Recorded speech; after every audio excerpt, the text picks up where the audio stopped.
Hello, ladies and gentlemen. Welcome back to the Vainglory League Challenger Series. Huge apologies about the wait. Unfortunately, it seemed like the issue we were facing plagued us even further than we thought it would. But thankfully, due to persistence, we have fixed it, I believe, which means that we should be ready to go and jump straight into the draft. And you know what? Everyone's been waiting around for a long time, so I am just going to jump us straight into the draft as soon as I can get confirmation that both the teams here who've been patiently waiting are ready to go. Um, was an issue with hard software actually, as it turned out, so a little bit deeper than perhaps we first thought, and fixed.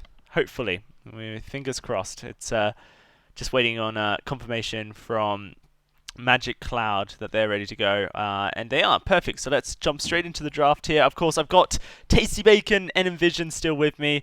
They've been also patiently waiting without much update from me, as I unfortunately disconnected from the Discord server during the chaos. But here we go. Draft begins. Tasty Bacon. We have Magic Cloud on the A side. Angry Pandas Black on the B side, ready to try and make their way through this round of 16. All right, so here we go. Glad to hear that we got everything sorted. I was just under the assumption that the error lied somewhere between the chair and the keyboard, but glad to know we've got it figured out, and it was the software issue.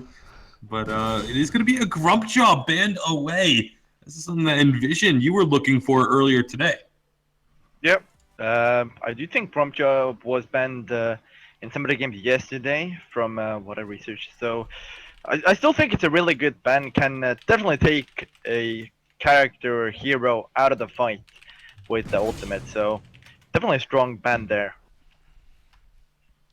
On the other side. Yep.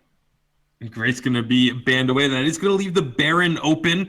But it's interesting because in a single ban format, I feel like teams aren't necessarily going to be quite as keen on just instant locking in that Baron, just because Idris is still available, and so is the Lyra. And so Lyra first picked, and now it falls onto the side of Angry Pandas of do they want to go for either this Baron or the Idris? Are we going to see which of these two heroes will be prioritized? So you got to figure one of those two, at the very least, is going to come out. With Catherine being the selection here, it makes me feel like maybe they're not going to necessarily look for the Baron, because Catherine can do quite well into a Baron, which how much reflex damage you can get if you group up correctly. But who knows where they decide to go with this one. It is going to be the Idris coming through. So yeah, they feel like they're just going to pick themselves heroes that can counter and deal with the Baron, and almost daring the side of Magic to go ahead and pick him up. Yep, at the moment it does look like a pretty good counter initiation team coming through from Angry Pandas Black. Of course, their Arcane Passage and Bulwark can make a fight a huge mess, but again, Catherine as well as Idris can both kind of just get away, and Catherine gets stunned, Idris can jump into an ultimate, so there's definitely some counter initiation there for the side of Angry Pandas. Black Feather going to be picked up. If they go for this Rona, that's going to be an interesting one. Okay, Rona, Black Feather, Lyra. There's going to be a ton of sustain on this team and a lot of hard engage to try and deal with this Idris. The big concern will be making sure you don't get stunned up by the Catherine. I would actually love to see them go for this Rhyme. I feel like Rhyme, that's what they're going to do. Rhyme is so strong into a double melee composition. You can just find a lot of really good fights. But Angry Pandas, they've set themselves up with a pretty strong composition and have some decent counter pick of potential here for this game. What is clear here is actually that there's no hard stun on the side of Magic Cloud. So there's really no way to stop an Idris or Rhyme from doing as much damage as they can. So that is definitely an interesting choice in drafting heroes. Since in the other side we have Catherine, who has a stun and a silence, and Rhyme has that root as well. So they definitely have CC-wise a better chance of locking somebody down on the enemy team. Very interesting draft here, gentlemen, and I think that the Rona Blackfeather pick very good into the Idris, but maybe not as great into this great counter pick by Ice Oracle on the Rhyme. We'll have to see which one of these guys are able to take the win here as we get into the much anticipated Magic Cloud versus Angry Pandas Black match. And of course, you guys are free to take it away. Actually, early aggression coming through from Lyra, gonna go into the enemy jungle. So on the other side, Catherine doing the exact same thing. So that is what you spoke earlier about, Tasty, is that you want to see these supports do as much damage as they can in the enemy side jungle. And it seems like Catherine is coming out ahead in this engagement here, because Catherine's almost killed Rona here. And stun. Leia going in deep. One more heart attack will do it. It gets the first blood. So great aggression there by Leia. They're getting the first blood, now rotating into lane. Gonna stun up that Black Feather, but nothing too major there. So this is a very interesting composition from the side of Magic Cloud. When I saw this, I assumed it was going to be a Crystal Blackfeather with a weapon Rona, but it looks like Cabri is going to be going for a Crystal Rona instead. And now this is something that I don't think we've ever actually seen in a competitive game. I've seen it a couple times in in Blitz and things of that nature, or just in solo queue. I've seen it once or twice, but we'll take a moment to talk about this in a little bit because it looks like we have a bit of a skirmish. Yep, Rona's gonna jump in. Catherine's gonna be in a lot of trouble. Merciless Pursuit is not gonna save him here as Rona takes the last out attack. Lyra is gonna give chase to this Rhyme, takes the heal camp, so Rhyme is gonna have a difficult time in this jungle should he wanna fight the Lyra, who is regenerating health as well as mana. So Rhyme needs to be careful here so that he does not get initiated on Lyra as well as Rona, both there. Rona taking the back camps now. He's gonna be able to steal this health as well if this keeps going on. Lyra actually getting the third health now, I believe, in a row. Got the Elder Treant as well as the front Treant camp, and now the back one as well. Keeping him high on HP and energy there, so... Actually, we might have, looks like Angry Panda's going to rotate down, prevent too much more of the jungle being stolen. So with this Crystal Rona, the theory behind it is Rona actually has some really good CP scaling ratios on all three of her abilities. It's 100 and 200% ratios on Into the Fray for the impact damage and the rupture damage. And she also has 100% crystal ratio on each of the attacks from Foe Splitter. And then finally, it's another 100% crystal ratio on the Red Mist. So it's all about just getting big bursts of damage. You buy a whole bunch of crystal power, you get the flat CP numbers, and just try and blow up targets when you jump onto them. It's an interesting build decision that I'm very surprised to see pulled out here in the challengers, because it's, while yes, you do have a lot of bursts with your abilities, your basic attacks don't really do a whole lot of damage, and the key to Rona is weaving in your basic attacks during fights to help restore your rage and allow you to be able to use those abilities more frequently. So this is going to be really interesting to watch. And we have a little bit of skirmish in the jungle now. Rona is going to be caught out here. This side, Angry Pandas are going to keep the chase going. They're not going to be able to catch this Rona. Maybe they will, as the boots get used by Catherine. However, the slow coming through from Rona is going to help him get away at least a little bit of extra distance. Rona, one more out attack. Will Catherine get it? I don't think so. There's another slow to be there. So Lyra is going to fight versus Catherine now, and Rhyme is going to rotate in to help him as well. As Lyra's going to fall here, the damage to come through from Rhyme is absolutely insane there. The burst takes down Lyra instantly there. But you were mentioning that Gorbri is looking to just go full out damage. Do we expect him to go something similar that Kestrel went last game, which was a double Shatter Glass? I wouldn't be surprised if a double Shatter Glass came out. It's going to be first item Aftershock, just for really trying to emphasize the burst. I assume like the entire focus of this Rona once we get into the mid to late game, he's going to be trying to jump onto Dino Egg and just blow him up for like 100-0, or to try and take Ice Oracle down before the fortified health can get built up. And right now they're finding Dino Egg. They got him in a good rotation there. A lot of damage coming through from the side of a Magic Cloud there.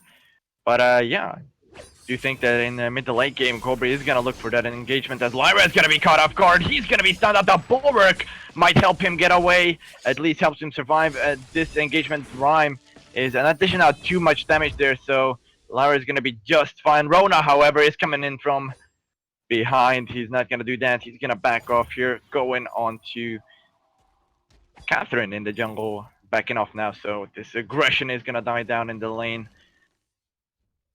But again, with Colbert trying to jump into Idris, if Idris does expect that, he can jump into somebody there with an ultimate. So there's also possibilities of counter engagements there and just completely catching Colbert in a bad spot because of him wanting to jump onto Idris, as Blackfeather is going to get a little bit of poke in the lane, but Imperial Sigil is going to keep him alive. Yeah, the Sigil is just such a strong tool, especially in the early game. It's so difficult to win a trade against a team that has a Lyra, and especially Book of Eulogies means that Kioi is just going to be healed right back up to full. Of course, Dino Egg has a book as well, so not really going to be much accomplished from trying to trade and harass in the lane unless you can actually find a kill off of it.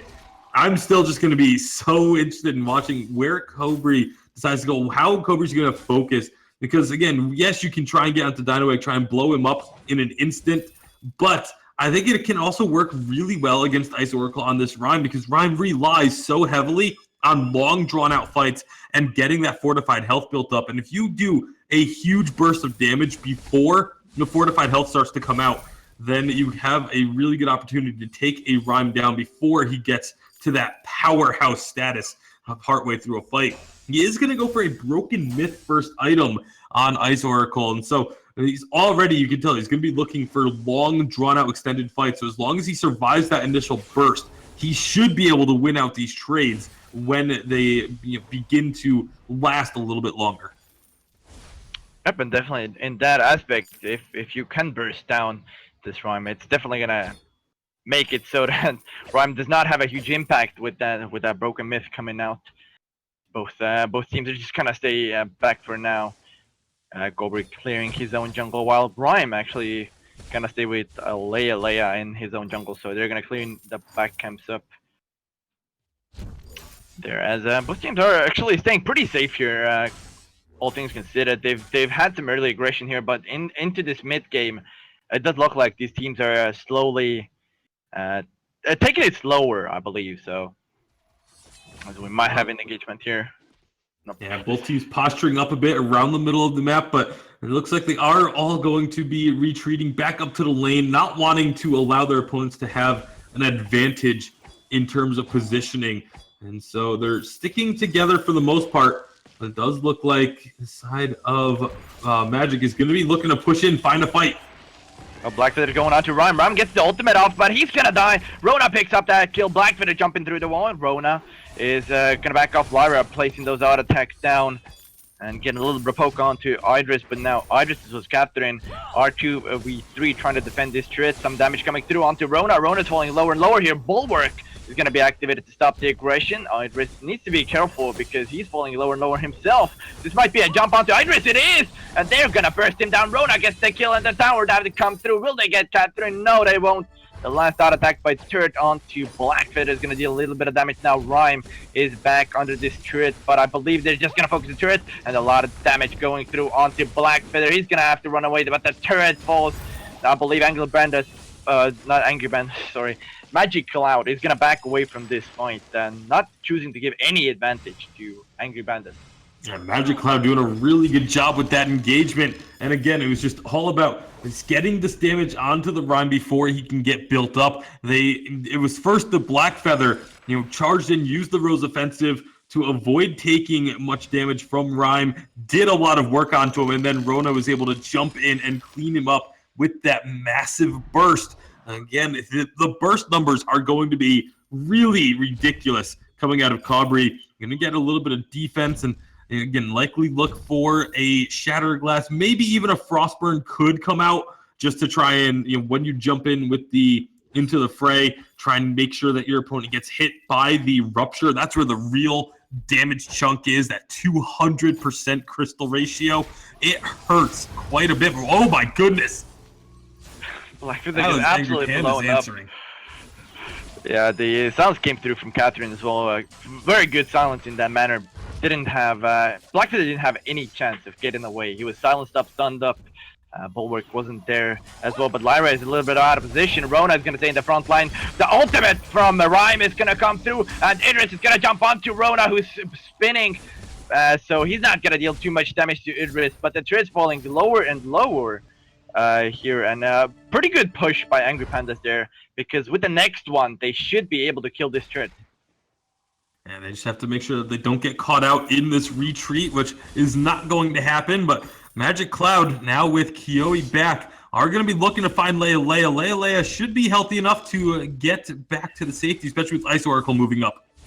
Yep, Rhyme is there for the fight. The Imperial Sigil is going to force them back, or use this movement speed boost to get back, as the team of Angry Pandas are advancing a little bit forward. Now, as the Gold Miner is actually full here, so if either team chooses to go for that, it's going to be 300 gold per each member. And with the way the game's going, Angry Pandas really need that gold, because they're 2,200 behind right now. So getting that small gold back into their pockets is going to mean they're going to have a little bit better items for the next fight. Interesting itemizations here. Cabri went for the Broken Myth, so he's saying he wants to be able to have that damage sustained throughout longer fights, just like Ice Oracle. And also, Leia, second item Contraption, opting to go for this before going for the Crucible. Meanwhile, Look My VG Pro has 3 items completed with the Fountain, War Treads, and Crucible in the inventory. Trying to get engaged on the Dino Egg, but Dino Egg gets far enough away to avoid taking really any damage. So the utility from Look My VG Pro is going to be a bit better, but Leia should be able to start picking up some vision control throughout the map, as he has that now infinite regenerating supply of Scout Traps and Flares. Yep, well, as I stated in the beginning of the game, there's not really a huge ultimate or a spell that needs to be blocked up by Crucible there, so Leia does not need to focus on it at this moment. Of course, the shield is good, but in terms of spells, there's no hard ultimates to be blocked, for example, like there is on Catherine. Catherine with the Blast Tremors is a really impactful ultimate in the team fight, so blocking that one out is going to mean a whole lot of different Idris is going to get initiated on, but he's just going to disengage with an ultimate Rhyme coming in from the side and pushing back the side of Magic Cloud there. So I definitely agree with how Leia is optimizing or itemizing here, choosing to go for the ward coverage there and get that vision going for them. I think it's pretty good here. As we have a little bit of engagement, actually, Rhyme is going to ult in. He's going to get the stun onto the Black-Feathered stun or jump in from Idris. Will they be able to catch up to the team of Magic Cloud? The Chakram's going to miss, however. Idris is pulling down the auto attacks. Rona's going to jump in, doing all the damage that he can. Idris is going to fall to the hands of Rona, and Rhyme and Catherine need to be careful now. They're going to get chased down. The stun to come through from Catherine. Rhyme is trying to run away. The damage is coming through, but it's not going to be enough. Black-Feather survives. Catherine's going to be the last man surviving. Not for long here, as a team of Magic Cloud are going to keep the chase going. They're going to take him down, and an ace for the team of Magic Cloud. They're going to pick up the gold as well here. A beautiful, beautiful fight for Magic Cloud. It looked so good for Angry Pandas. They got a huge Valkyrie to come out, got a stun with it. Then the Blast Tremor silenced too, but unfortunately the healing coming out from Look My VG Pro was too much, and they were not able to find the kills they were working so hard to get. Dino Egg, unfortunately, not able to get onto the targets and blow them up just yet. He still needs a little bit more itemization. I think the Tension Bow coming out would be what Dino Egg really needs, that little bit of armor pierce.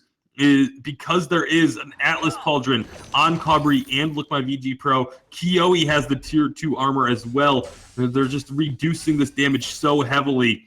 Without having that pierce, Dino Egg just isn't able to find those kills before the healing from the fountain and the sigil and even the lifesteal that is there for the side of Magic Cloud is able to kick in. Yep, most definitely the sustain on the side of Magic Cloud is pretty hefty there. So Dino did miss a chakram in the beginning of that fight, which did in terms lead to the fact that he did not have enough damage to kill that Black Feather. Black Feather was like one auto attack away from death when when Idris died there. But a good switch of focus there. Rona, as well as the team of Magic Cloud, did clump up to help that Black Feather survive there. So a really good communication and teamwork coming through on the Magic Cloud side. Well, now just about 16 minutes in, looking at an 8-3 lead on the kill count, but it's the gold lead that is really starting to grow. 29,500 to 35,000 in favor of Magic Cloud. They've got a little bit of a position advantage on this Kraken. Angry Panda's trying to push in, but here we go. Yeah. The Arcane Passage forward. The Rhyme's gonna jump backwards. The Ultimate's gonna miss. However, the Winter Spire is gonna be there. Will they get it? The Lyra's being focused. Rhyme is actually the focus of targets here. He's gonna fall. Catherine's falling low, but the Idris is the target. They're going for Black Feather, dealing all sorts of damage. He's gonna get the triple kill. The Crystal Sentry is gonna clean up. And that's a Kraken on top of the fight for Magic Cloud. And they're just able to find these fights seemingly at will. Excellent engage from Look My VG Pro, and the massive amounts of damage to follow it up. Ice Oracle just gets focused so heavily. Kyoi's going to make sure that these minions don't get a chance to interrupt his ace buff minions pushing in onto this turret. The respawn's coming through, so Kyoi's going to have to be careful, but that turret is going to go down. And meanwhile, Kraken is about to be unleashed in favor of Magic Cloud.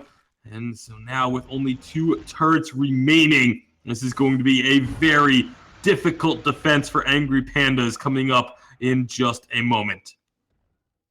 Yep, most definitely. Kraken usually does take 2 turrets, even if it's pretty equal there, but only 2 turrets left here. So, and with the team of Magic Cloud, the way that they've been playing right now does look like it's going to be a really difficult job for Angry Pandas to take this one back as Crystal Sentry makes its way back into the mining spot there, as the team of Magic Cloud is not going to focus on that one, as we have a little bit advancement in the lane with the Kraken. The team of Magic Cloud are advancing forward, trying to do the most that they can, while Angry Panda has already started to take down the Kraken. And they're doing pretty good damage to it, so if Magic Cloud does want to do something, they need to do it right now. Catherine's gonna go in, so does the Winter Spire, but doesn't seem like Magic Cloud are being too aggressive with this Kraken. The Kraken's gonna get 1 turret. The ultimate from Ram is gonna come through. The ultimate from Catherine was used as well. Rona is spinning, but it's not gonna be enough. Idris is gonna jump into him, and he's gonna find a kill onto Rona. Now Black Feather is gonna fight 1v3. He's gonna try to do all he can, but Idris is surviving. No, not for long. On point's gonna be on point, and that turret does not fall. Black Feather gets killed, and it's an ace for Angry Pandas as they do a successful defense versus a Kraken. Excellent job by Angry Pandas. They recognized what they needed to do. The problems they were having earlier was there's too much healing onto the damage dealers, and so they focused Look My VG Pro, catch him out, blow up that Lyra, and once Lyra is down, she's not able to provide those sigils. They was able to clean up the rest of the fight. Rona, without having that massive sustain of a healing sigil and a fountain available, just dropped pretty quickly. Unfortunately for Angry Pandas, and because the Kraken had only just gone down, there were no ace buff minions for them to push up with, but they do at least take that first turret, get themselves a little bit of gold, a little bit of momentum, but this is still going to be a very, very precarious situation for them with only 1 turret remaining in their base, and that turret is a little above half health to boot. Yep, for sure. They're going to have a mountain climb if they want to come back into this game. Of course, there have been games where Crystal is the only thing up and teams have taken it back. So Angry Pandas are by no means out of this game. They just can't afford to lose any more fights here, as they're looking to defend here as 2 members are back. Catherine staying a little too far forward. So if the team of Magic Cloud does want to engage on him as they do right now. They're going to find a little bit of damage onto him. The bulwark to come through Arcane Passage, and Rona's going to be in there. Spando when the Blast Tremors to come through. It's not going to deal a whole chunk of damage. Idris is going to use an ultimate to try to survive. He survives, just barely gets to the base, and the damage from Magic Cloud is pretty insane in these fights. And now without Catherine, this is going to be a huge fight for them to try to take here, as the turret is only half HP. They're going to go onto the turret right now. The fight is going to come through the bulwark, and they're focusing onto Rona, who's doing spin away, and he's getting them heals. He's staying alive, and Idris gets taken down. Rhyme is the last member surviving for Angry Bandits, but they are not even focusing on him. They're focusing on the base, and now they're focusing on to Rhyme. Take that kill, and they get the ace as well as the Vein Crystal. And Crystal-powered Rona picks up a victory, a pretty decisive victory for Magic Cloud at that, as they're able to take this one 15-6. Really well played game. They knew exactly what they wanted to do with this composition and executed it extremely well. Finding one target, just every single team fight, they picked one target and just blew them up instantly. It didn't seem to matter who that target was. They were able to get their kill and turn the fights into a 2 versus 3 very early on. And from there, it was just a matter of snowballing the game to a point where Angry Pandas just were not able to come back from. Pretty decisive stuff there. Who would have thought that CP Rona would have been so strong for the side of Magic Cloud? I certainly would have guessed it. Incredible gameplay from them, and I actually really like the idea of having kind of this burst potential to try and deal with the Rhyme. If the Black Feather is kind of doing his work with the Poison Shiv, then you have a burst hero that's kind of doing a lot of damage, and I actually had the displeasure, I guess you could put it, of playing into a CP Rona as Idris recently. And it's not fun. She kind of is just like Weapon Power Rona, except now she bursts you. So, yeah, very interesting stuff coming out of Magic Cloud, and the fact that they kind of had that win condition in their heads is pretty cool. Look, my VG Pro is screaming to look at his VG Pro, so that's exactly what we're going to do, gentlemen. We're going to jump over and have a look at these guys' VG Pro, so you guys can have a kind of an idea of what all these guys like to play. Their most played heroes, highest win rate heroes. You can see for Look My VG Pro, it's very standard captain stuff. For our Crowlby, I don't think you would ever guess that the CP Rona would come through, but Ice Oracle plays a lot of Rhyme, plays a lot of Cruel and Lance. So those are very off-meta jungle picks, or maybe Cruel's a little bit more meta now on 2.6, and something that I guess for the side of Magic Cloud they will have to be aware of. Already 1-0 up in this series, looking good to take this again. I'm assuming and hoping for another really interesting composition from Magic Cloud as we do jump into the draft for the second game very shortly. The draft begins. So, here we go. Tasty, how do you deal with a CP Rona? Is there any way? There are ways definitely to deal with it. You just kind of have to really focus on your positioning and just pick something that isn't so susceptible to heavy burst damage. Get a little bit of, get that early shielding up as well, and focus on the healer. The one team fight Angry Pandas were able to win was when they focused the captain down, took out that Lyra immediately, and that just massively diminishes the sustainability that a CP Rona has in a fight. But right now, it's going to be Idris and Grace banned away. So Baron available once again. Baron went through the entire draft.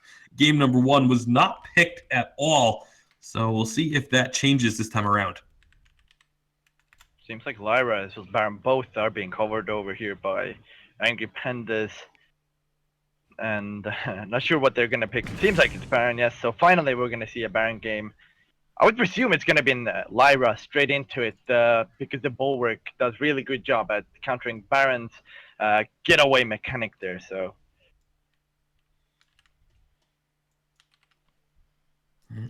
Baron first picked, now obviously leaves the opportunity for an Idris to come through, but they want the Black Feather again. Are they going to try and go for a very similar composition? Lyra still available. I would not be at all surprised to see Lyra get picked up here by Magic Cloud, but maybe they're thinking of a Kestrel instead. No, they're going to go with the Lyra. And it makes so much sense to get that healer, especially with Grace already taken off the board. You automatically just kind of give yourself an advantage in team fights and in the early game, especially by having that Lyra on your team. Yep, the heal is pretty good early sustain there, as well as if they opt to go for a Black Feather lane, which might be the case here, depending on what they pick for last. Here means that they're gonna have Black Feather is gonna have Book of Eulogies on top of this Lyra heal, and that is a huge chunk of sustain there. So Black Feather is gonna be really difficult to be pushed out a lane there by the side of Angry Pandas, and Black Feather. The more farm he gets, the later the game goes, the more Black Feather is going to come online, and it's going to be this huge hyper carry in the late game. So definitely a good choice there on the Lyra. Coming out of TSM's book, it seems here from Angry Pandas Black, the Black Feather, the Baron with the Cruel, very likely going to be a double weapon power, and the Catherine as well. Perhaps Tasty Bacon. Remember we had this conversation about Dragon Blood contracts. We'll see that from Leia. We'll have to see, but a very interesting composition, I guess, from Magic Cloud, considering it doesn't really look like they have a proper way of dealing with the Baron. Yeah, it's definitely could be some troublesome times here for members of Magic Cloud if they aren't able to shut down Dino Egg. It's going to rely on Cabri being very aggressive early on, making frequent rotations up to the lane. But at the same time, you have to worry about Ice Oracle doing the same thing. So this should be a really fun one to watch. Certainly will be. Jumping onto the Halcyon Fold for Game 2 of this series. A very strong composition from Angry Pandas Black. And we'll have to see, envision, if Magic Cloud can do anything about it. Yep, most definitely here is Magic Cloud is... in my book, at least, Sky is a little bit stronger in the early game than Kroll, so maybe they're gonna go a little bit aggressive in the early game. Doesn't seem like that's gonna be the case right now. It seems like actually Angry Pandas are looking to go a little bit of aggression here, as Lyra's gonna rotate here. Might be found out, might not actually. They're going for the Elder Treant, yeah, straight off the bat. Lyra's gonna see that nobody's taking the back camps, meaning that they're gonna take Elder Treant, so he's gonna take the back Treant himself. Just looking to put a little bit of pressure on. Nice job. Look at my VG Pro stealing away a lot of this jungle. While up in the lane, Kioi going to be in a little bit of trouble, but should be able to get out of this one. It puts that barrier on. Now in the jungle, Ice Oracle has found Look My VG Pro. Yep, Ice Oracle's trying to take his back camps. Guess the first one. Lyra's still staying around. Last game we did see the aggression coming through. Ended up in a kill there, so... But it doesn't seem like it's going to be the case this time, as Cruel is just going to run away. And Sky is actually keeping watch here, so Lyra does not get grouped up on the forward barrage to come through. A little bit of poke, as well as the vision that they get off this rotation, means that Lyra is going to be safe and able to get away. And it was just a situation where Cabri was focused on taking away as much of their own jungle as possible, and then wanted to just find an opportunity in the backs. They did once again steal the back Treant, but Ice Oracle was able to take those doubles, and being able to get out of that situation alive. Look, my VG Pro was spotted out very early on and very deep, but able to get out of there alive is always a good thing. And nice job by Cabri to just, like you said, sort of stand watch and make sure that the rest of Angry Pandas did not rotate into the jungle to catch that Lyra out. Now they're just going to be working on this Ancient Treant again, taking that one down, and see if they rotate, try and find Ice Oracle or not. Looks like they're just more focused on trying to steal away camps, and will be able to do so, but Cabri could be in trouble. Yep, as the Merciless Pursuit to come through, Sky's going to jump away the Bulwark to come through from Lyra. The Spectral Smite is not going to have enough damage, and Sky's going to stay alive. As Lyra is just going to stay there with auto attacks, put some pressure on the side of Angry Pandas. But meanwhile, in the lane, Blackford is farming it up. They're going to counter-initiate onto Lyra. The Sigil to come through. It's not going to be enough. Last auto attack and our first blood goes to Leia on the side of Angry Pandas. Nice job by Leia. The second game in a row, he's found the first blood for himself, but Obviously, we know that didn't quite work out for them in game number 1. But this time around with a Baron and a Kroll, very strong late game composition that they've got themselves. Looks like it is going to be a double weapon as well. Ice Oracle. We'll actually wait and see before we fully make that call, but he's going to be in some gonna trouble. fall in the jungle. Yep, Grohl's gonna fall here in the jungle. Sky going a little bit too aggressive. There's Catherine rotated as well to jump forward by Sky. The forward barrage is gonna deal a hefty amount of damage there. They're gonna get the kill. Then Elder Tree, and for that as well, I believe they're gonna go for the counter jungle here as well. Stop the Kroll from having that advantage. Indeed, they will. As they're not gonna pop the champ just yet now. Actually, Lara finds it so. As they take a pretty good advantage here of the fact that Kroll was too aggressive here, and as I said, Sky in the early game can just outrange Kroll with the forward barrage as well as the jumps that Sky has. So, and not only that, but it's also just difficult for a Kroll to get onto a Sky because that forward barrage, Kroll's only course of action is to run straight at you, especially pre-level 6 before the From Hell's Heart comes out, and so Cobry can just throw down that forward barrage and just deal so much damage to Kroll before he's even able to get onto Sky. And Magic Cloud taking advantage of that fact, they even got the minion wave pushed in pretty heavily. So Dino Egg missed out on a little bit of CS. He's starting to slowly fall behind this Black Feather in terms of CS numbers. So Magic Cloud doing a really good job of this game, building themselves up a small little lead for this early in the game, just about 5 minutes in. They've got a lead of about 500 to 600 gold, but Cobry rotating up. They may be looking for another fight here. Don't think Angry Pandas are forward enough for them to decide to really pull the trigger on it. Just kidding. Gonna come through to jump in. That's from above. It's gonna miss, but it doesn't matter. At least right now, the Fort Bryce is still gonna stay on Catherine, but they're not gonna get the kill. Chrome's gonna be found out in the jungle.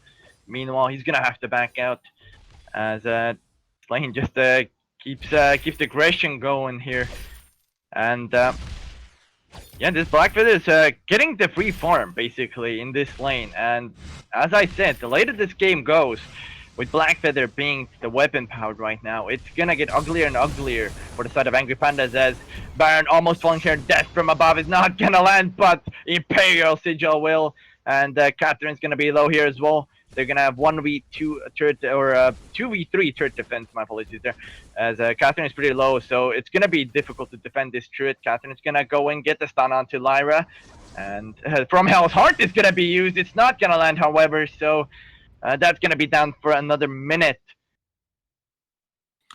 And again, Magic Cloud able to find these little advantages and find just small opportunities to try and increase their lead.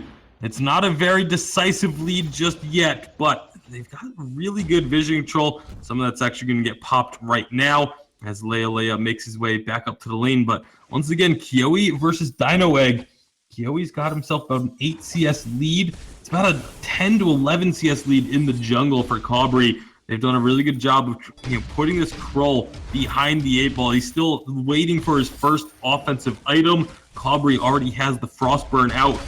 The aggressive jump from Dino Egg, but they're not really going to be able to find anything here. It's sort of strange to me that they're looking for this level of aggression when they are definitely a bit behind, and Ice Oracle needs to be spending this time in the jungle, needs to get himself farmed up a bit more. Yep, From Hell's Heart is actually gonna come through onto Blackfeather. The death from above. It's gonna land on the Kroll. Kroll's taking a whole chunk of damage. He's not gonna fall. At least not right now. The fountain was used there to help Kroll stay alive. However, the damage to come through from the side of Magic Cloud was insane there, as Fort Barrages are still landing onto the members of Magic Cloud. The Blackfeather is gonna jump in. Rose offensive backward to stay alive there, as the turret is getting poked down here. And the side of Magic Cloud are slowly poking this turret. Once again, the jump in, the bulwark is gonna come through. Kroll's gonna fall low here, but the Spectral Smite is gonna keep him healthy here. Death from above is once again gonna be used. The turret's falling lower and lower here. Forward barrage is gonna land onto Leia. He's gonna be able to stay alive for now. Kroll's gonna go in once again. Blackfeather, you are way too deep, and he's not gonna fall. Actually, the damage is gonna come through from Magic Cloud as they're gonna pick up the kill onto Kroll, and now most likely onto Catherine. Nope, as he's gonna get away, and they're gonna stay safe for now. Yeah, Cobry was just a little bit too low on energy to try and finalize that second kill, but there's so much pressure coming out from Cobry with this Sky, and then Kiyoe keeps jumping in, forcing members of Angry Pandas to have to stick around to try and defend their turret, but then the damage from Cobry comes from a long distance away, and all of a sudden they get too low, they have to back off, and then Kiyoe goes back in. It was just a constant barrage of pressure being thrown down by Magic Cloud, and eventually they brute forced their way through that first turret, getting themselves a nice gold lead. Now has grown up to about 3,000 gold in favor of Magic Cloud. They are just putting so much pressure on. Ice Oracle has really not been able to have really any sort of impact this game. His jungle has been denied repeatedly, and he's had to spend so much time up in the lane that even when his jungle is available, he's not able to go down and farm it.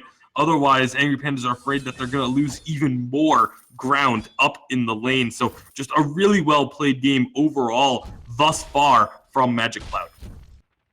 Yep, Magic Cloud's definitely putting the pressure on right points of side of Angry Pandas, as they're really reliant on their farm with the double weapon to come through.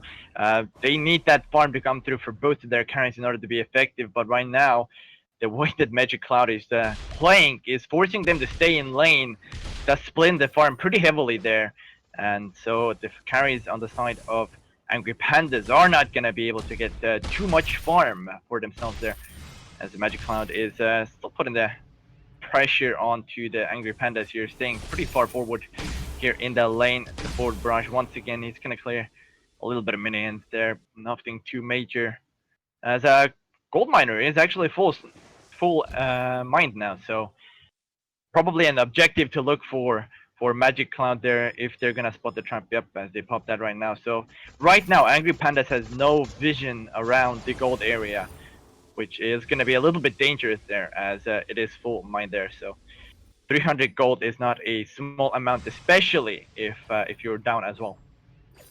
Yeah, it can go a long way towards a comeback or towards solidifying a lead. And that's exactly what Magic Cloud are going to be looking to do, solidify this lead that they have now built up with those first turret gone, the 4 kills to their favor, the CS advantages. And we'll see how much more they're going to be looking to take here momentarily. You got to figure they're going to try and go aggressive. Look by VG Pro, dropping scout traps all over the place. They're going to have lots of vision and know almost exactly where their opponents are at any given time.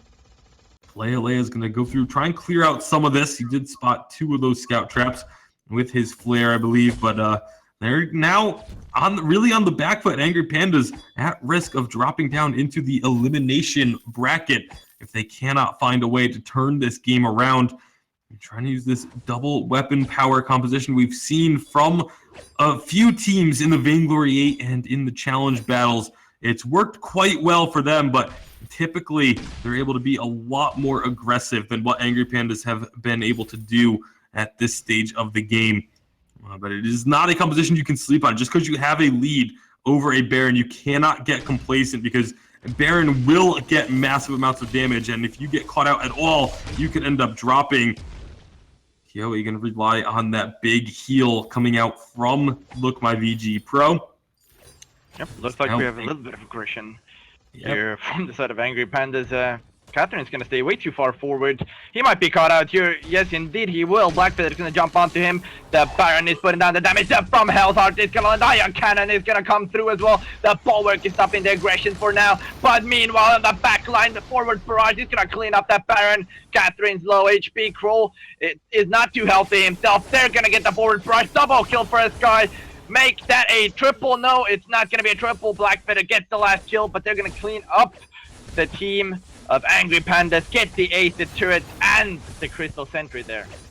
And they may even look to take a second turret here. They have so many ace buff minions pushing in with them, even though the respawns are coming through, and Baron's going to clean them up. They have more than enough damage to take that choke point turret, and now Dynamite needs to be careful.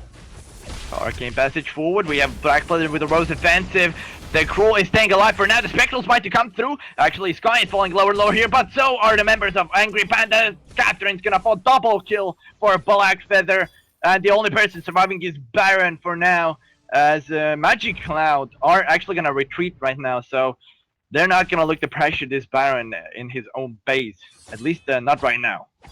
Yeah, they can go ahead, steal away the entirety of the Angry Panda's jungle, but Magic Cloud are just so far ahead in this game. Even though they got that really nice From Hell's Heart stun out, unfortunately there was just no follow-up. They don't have the ability to really stay in a fight for any length of time. Cobry can easily just get past the Kroll and the Catherine and get onto Dinoegg, and once that happens, Dinoegg has nowhere to go if those jump jets are still on cooldown. And Cobry just tears through him. And that's what we just saw in that last fight. Cobry was able to use this Sky, get to the back lines, and just melt through that damage dealer. And just Angry Panda's really coming up flat here in game number 2. Yep, actually Atlas is finished on Lyra as well, so the way the Cruel's playing style is, as you said, is you have to run straight into an enemy, and right now with the way that Magic Cloud is playing, is that they're putting down the pull work and Atlasing this Cruel up, so Cruel's impact in these fights is really minimal there, because Lelia right now does not have a Crucible, and Cruel's gonna have to rely on his own reflex block there, which hasn't happened as of right now, but Lyra is going to be found out by Catherine. They're not going to be able to capitalize, however, as the team of Magic Cloud is there to back him up in an instant. Though Blackfeather is going to take the tree and camp. Crystal Sentry is going to advance forward, lay down the law onto Lyra there, as forward brush comes through from Sky from the top bush there. As the side, Arcane passes forward, the bulwark to come through. It's going to be a whiff, however, the ultimate to come through from Catherine. The damage going on to Sky is not going to be enough. He's going to survive the fountain to keep him alive as well. And now Catherine has already fallen. The Crystal Sentry is still beating down the Sky there. However, Blackfeather as well as Lyra are both going to give chase to this Baron. Baron has nothing to do versus this because he does not have jump jets. They come up cooldown right now, but he's already dead. And third bug, I believe there is what happened there, as Lyra was keeping the aggro on him while Blackfeather went behind it. But now Cruel is going to come in. The Spectral Smite does not get used right now. He's going to use it now, but he's going to fall. Blackfeather picks up the kill. And Magic Cloud are looking stronger and stronger as this game goes on. Thankfully for Angry Pandas, they did not get aced there, so they aren't actually going to lose one of these two turrets. But this is not looking very good for Angry Pandas. It seems like whenever they try and go in onto Dinoegg, they're able to find that kill. Dinoegg just doesn't have the damage and doesn't have really the support around him. You know, this Kroll, typically when we see the double weapon power, it's because they're both getting a whole bunch of armor pierce, focusing one target and just blowing them up, you know, making sure that they're not really able to get anything done. And it's been split focus from Angry Pandas. You know, Ice Oracle was barely even involved in that fight until it was basically already over, and then he was able to clean up Cobry on the backside while the other two members went diving into the base to find the other two kills. They have to be counting their lucky stars, Angry Pandas do, that wasn't an ace going over, because you gotta figure if that had been an ace, the minions were already pushed up far enough that it would have been at the very least one of their Vein Crystal turrets falling. Instead, they still have them both standing, both fairly healthy. We're starting to get a little bit later into this game, 17 minutes in now.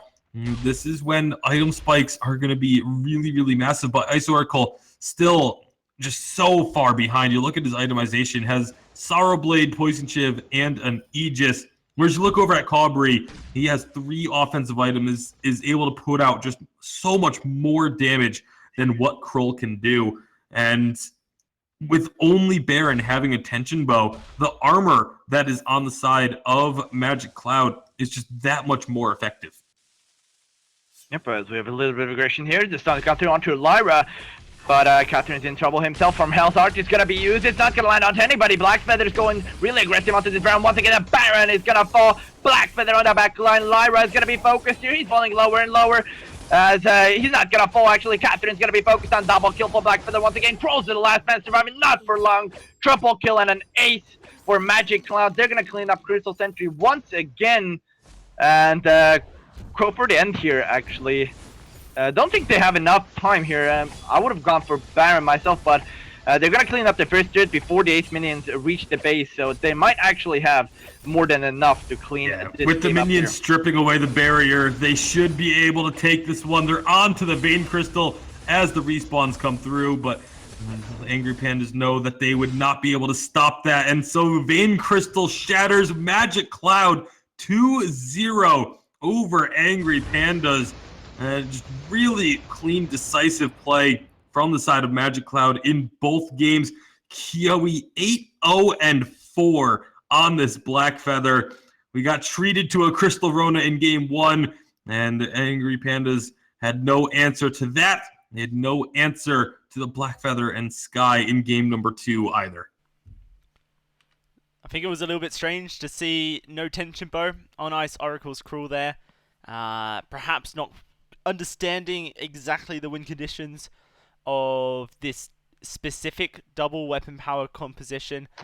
You generally need Armor Shred if you're going to run a double weapon power composition, and to not have any Armor Shred on the Cruel, no burst either, just seemed a little bit odd to me. And it's not like Ice Oracle doesn't play Cruel. We discussed before the game started that it's one of his most played, highest win rate heroes on VG Pro. So, unfortunate, I guess, for Angry Pandas Black. Perhaps not on the same page. You mentioned Tasty Bacon, that it did look like they were, weren't necessarily communicating on the same page. They were split. They didn't have the greatest target focus.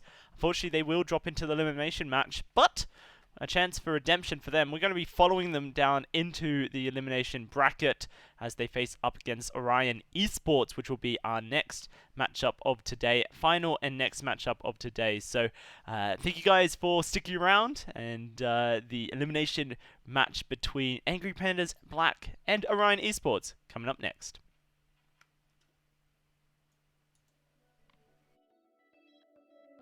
This is the part where the game changes. Are you ready?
Welcome back, ladies and gentlemen, to the festivities.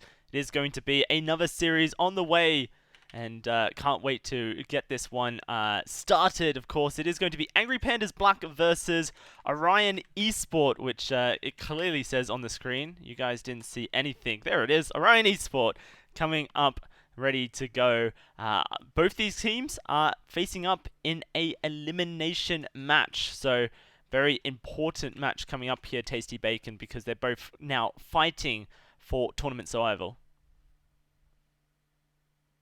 Yeah, this is a spot nobody wants to be in this early in the tournament, but unfortunately, someone has to win, someone has to lose every single series. So and these two teams are now going to be fighting for their tournament lives, as you mentioned, Dowsy. We can see teams go from the elimination bracket all the way into the playoffs and sometimes make a deep run into the playoffs. We just had it happen last split, but it does make you have to play a lot more games overall. Certainly do. Let's quickly have a look at both these teams on paper. We've already seen Angry Pandas Black and what they brought to the table, but over on the other side of the table, it's Orion Esports, and apparently that did not update either, so a lot of fun things to be had here, as it seems our statistics and everything have been trolling me out. Yep, nope, that's just going to remain a bust. So instead, let us jump into the draft and get this underway. Angry Pandas Black going to band away the Idris as their first ban here. Have to see what Orion have up their sleeves instead. There's a Baron ban. So Idris and Baron both being banned here. Baron wasn't that impactful last game, I would like to say. So, but still a good ban here. But Grace coming through as the first pick, really strong captain there for the side of Angry Pandas. Yeah, the Grace going to come through as a first pick. That's something that we've seen kind of, it's up in the air for a lot of teams of, do you go for the Grace versus the Lyra? Usually if one comes out, the other one is going to make an appearance very quickly. That's exactly what we get here with Orion taking the Lyra off the board. Also going to grab the Vox, who can do quite well against a Grace, and has the ability to dodge out from the Holy Novas and try and keep that Grace at bay. So we'll see. The mobility and the range are really good ways to deal with the Grace, especially with the early aggression. The jungle pick is going to become very important. Samuel locked in here as well as a Gwen hover. Very interesting to be falling back to a Gwen. Nope, Kestrel, that makes a lot more sense as far as meta is concerned. Gwen pretty much fallen out of meta, you could say, Tasty Bacon, since every laner realized that they could build tension bow. Yeah, it's definitely become a very popular item. Kestrel, Samuel, though, is a combo that we've seen start to be able to wreak havoc a bit in Vainglory. Blackfeather will be the final pick here for Orion. So two actually very strong compositions coming out from both sides. All right, Kestrel, Samuel, Grace versus a CP Blackfeather, it seems, a Lyra and a Vox here for both these teams.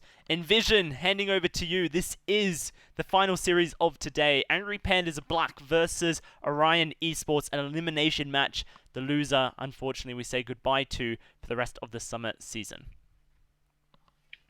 Yep, this is Angry Pandas. But I was thinking about the team compositions that are coming through right now, and we've seen in previous games Lyra jumping in with Arcane Passage and the team following up instantly. Now, on the side of Angry Pandas, there's a lot of counter engaged to that. Samuel's Oblivion, as well as Leia as a knock up, as well as the active camo coming through from a Kestrel. So a lot of stuns and counter initiation there should Lyra and the team of Orion Esports jump in. It's definitely an opportunity that should be present, at least. I don't want to say will be, because you never know. They may not be able to find those chances, but Leia trying to be aggressive early on. It's going to pull Bellicose down from the lane. And it's obviously going to now set up Dino Egg to try and get this lane pushed in. Velikos does make his way back there, but as this rotation comes through, Ice Oracle actually went from front to back, which is very different from what we normally see. Typically, if a captain is going to go for this aggressive type of plays, Leia is not able to get the treant. Typically the jungler will start at the backs, move to the front, especially with a Samuel, so you hit that level 2 as you clear out that forward treant, and then can go straight into the enemy team. So a little bit strange that Angry Pandas decided to do that sort of the opposite way, and now Ice Oracle is going to be on his own if Orion decides to move over, but Leia running interference while this ancient treant gets worked on. Yep, it seems like Samuel and the team of Angry Pandas are going to get this one for free, and not going to be spotted out by the side of Orion Esports there, but just interested to see how the first blood's going to pan out. Of course, last few games, 2 games to be exact, Angry Pandas have gotten the first blood. Leia has both the times gotten the first blood, and Grace is definitely a hero that has a lot of early damage there, so interested to see if Angry Pandas are going to go this early aggression, that they have Grace Samuel, which is really strong early game.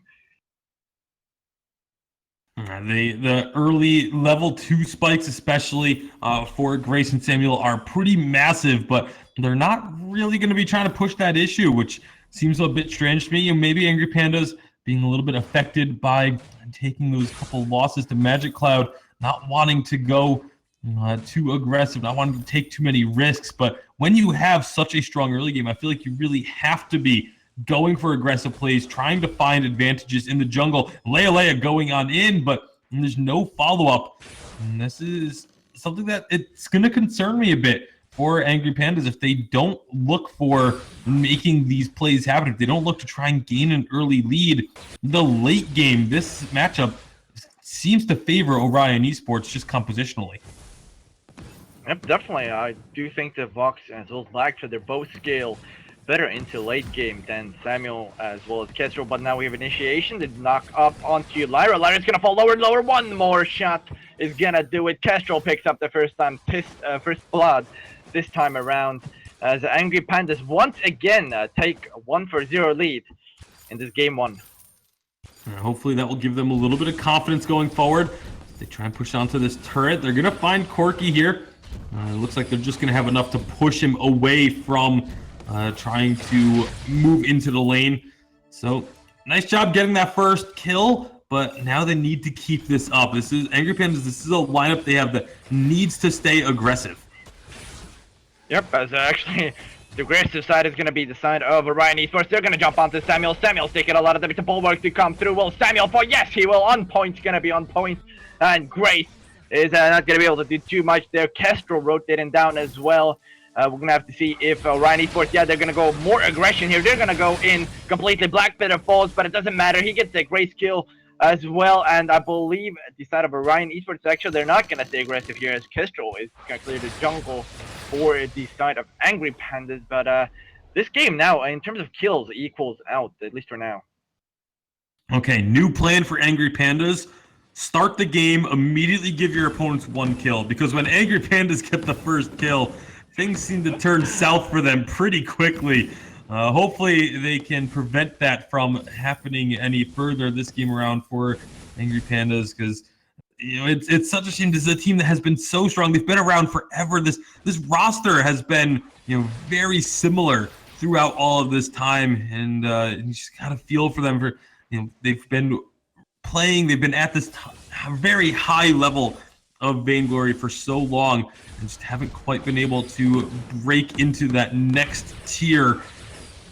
And right now, if they can't find ways to get aggressive, find ways to get these trades going their favor, they will be eliminated from the challengers already in just day 2 of the VGL and Split 2. Yep, you really don't want to be in these elimination games at day 2. It's definitely a hard road to go through to get into those, to advance forward there. As definitely Angry Pandas does need to do something, though. In these few games that I've seen them play, it does feel like they're overstaying their welcome. That's how they keep losing these kills in the early game. They take a good fight in the early game, but then they overstay their welcome. They try to push their lead way too far. and that ends up costing them in this early game where they should be shining. They're just not playing at least too much into their favor. So good job by Orion Esports noticing that and actually taking advantage of that. And Blackfoot is going to rotate into lane. And rotating Yep, up points into got the on lane. lane. Are they going to look for a fight, though? There's a lot of damage going on to Corky as soon as he makes himself known. But with it being this Crystal Blackfoot, they're already having the Shattered Glass completed as well. And very close to hitting level 8. Just needs to get one more level. We'll have that on point with the extended range and able to really do a lot of poke and harass to try and deal with this. But, oh, Angry Pandas... Oblivion, if that had connected, you got to figure that would have been a go sign for them to try and make this fight happen. They're going to use a minion candy on these minions just to try and put even more pressure down. Yep, turret is most likely going to fall here with as low as it is right now. The team of Angry Pandas are going to beat on that, but now they're going to lose their lives here. Most likely, Blackfeather is going to come in and roll offensive forward. They're not going to find the kills, however. So, but the side of Angry Pandas are not too high in HP now, so that opens up the map for Orion. As we see Blackfeather going for the council jungle here. Actually, I believe, yeah, Samuel did steal that one. So a good job on that part. So Blackfeather didn't get too much out of that one. As we have actually Vox back in now, so the team of Orion is unable to capitalize on the fact that Angry Pandas are low HP after that fight. And neither team really able to capitalize too much. As we're approaching the 8th minute of the game, first item's completed. It's a Broken Myth first item for Ice Oracle. That's a bit surprising. Typically, we see Samuels go for a Frostburn as their first item just to have that extra utility, the extra slow. But Ice Oracle just going to be relying on the slows coming out from Leia to keep their opponents in place and to let these Malice and Verdicts have an easier time connecting. He really wants to be able to ramp up in these fights. Not sure if that's the greatest decision because early on, typically the fights don't last long enough to get a ton of stacks built up on the Broken Myth beforehand, but we'll see how it plays out. Obviously, it's an item you're going to be getting towards the mid to late game regardless, so it's not like it's a wasted item. It's just kind of going to delay one of the power spikes that can come out from a Samuel a little bit longer. Well, in terms of early game as well, you don't have that much base damage in early game, so Broken Myth is going to take even longer to stack. In late game or after Frostburn, you at least have some crystal power, so your spells deal a lot more damage, so you get those stacks faster. But going first item means that you're solely going to rely on the stacking and the crystal power coming through from the Broken Myth alone.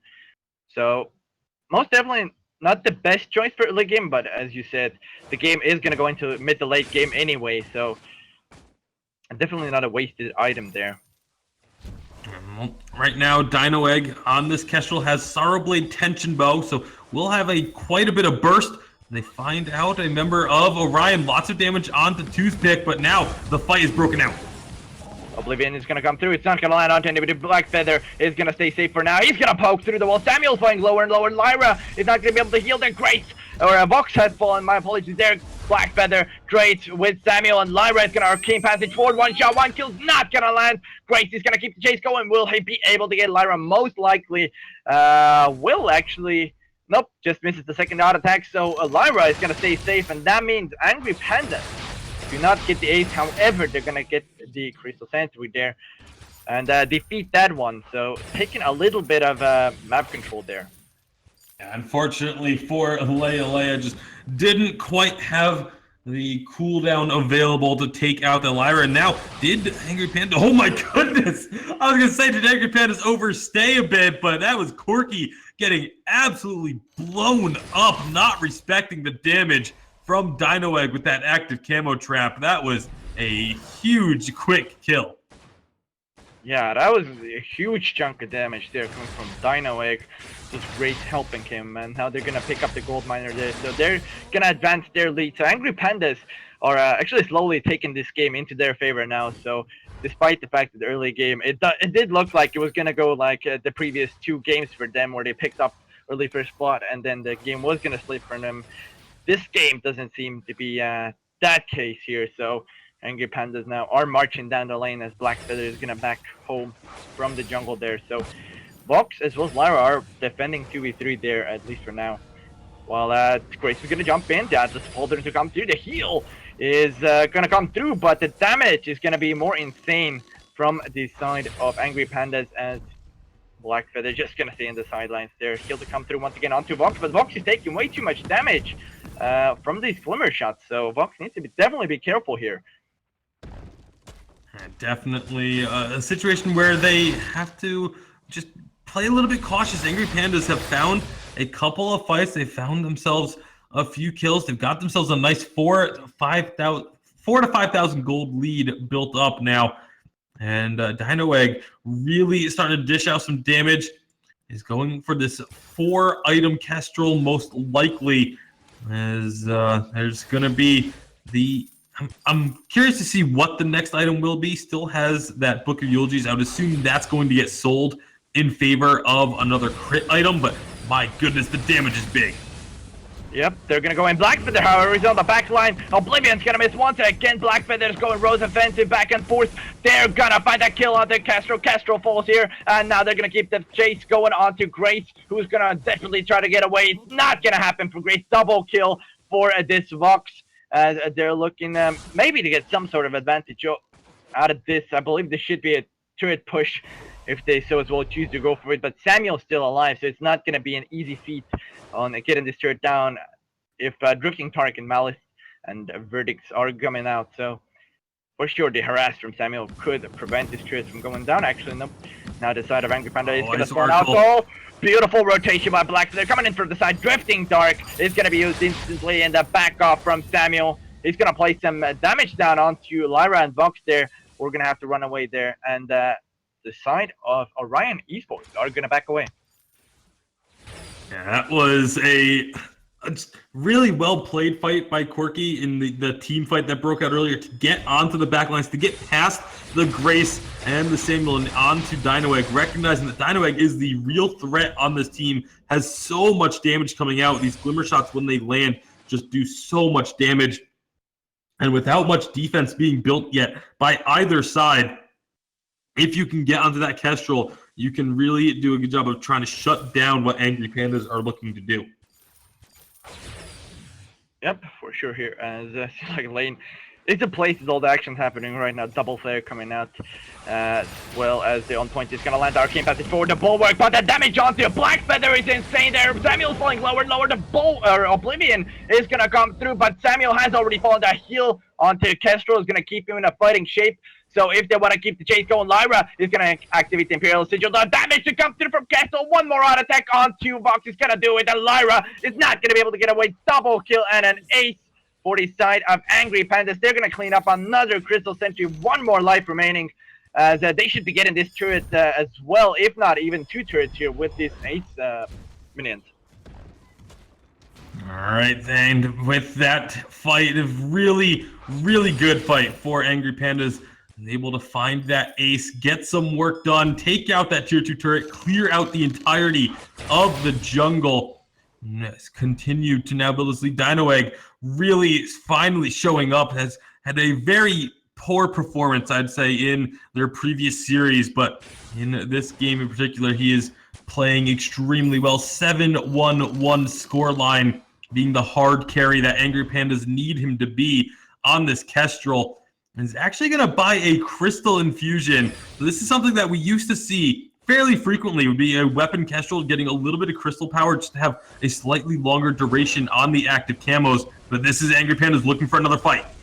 Grace is going to go and Glimmer Shot's going to land onto Lyra. Lyra's lower and lower in these fights. He needs to be careful. The fountain come through. Glimmer Shot's not going to hit onto Lyra, but Vox is taking a whole chunk of damage. One shot, one kill's going to land, and Vox gets disintegrated. Here is Lyra's going to be the next target to focus. He gets down. Double kill for this Kestrel. Triple kill. He somehow survives. Ace to come through onto Angry Pandas once again.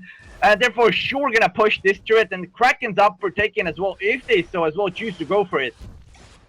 Ace buff minions onto that turret means they're going to take that tier 3 very easily and then clear out the jungle. Will they go for the Kraken is the question. It'd be a little bit risky just because the members of Orion Esports are now respawning. So they're just going to clear out that sentry, eliminate it. And now Angry Pandas can have even more control over this jungle. I'm going to visit the shop. I would still say they should go for the Kraken, start it up, but be ready to break off from it the moment anyone shows up. They have so much vision control down, but it looks like they're just going to say, Orion, they want to come close. They're going to get a fight regardless. Oh, Oblivion's gonna come in. Blackfeather gets disintegrated. Fox is gonna fall already. The damage coming through. Lyra's not gonna survive. A Kane passage is gonna land, but he gets down just as he's gonna get through it. So another ace for Angry Pandas, and this damage is absolutely insane coming through from Dino Egg and Ice Oracle in these fights. Absolutely disintegrating Blackfeather as well as Vox there. And this should be the game for Angry Pandas as they close out onto the Vein Crystal here. They're gonna take the game 1. Dino Egg just got so far ahead. 11-1-3. 4 offensive items, no defense necessary for him.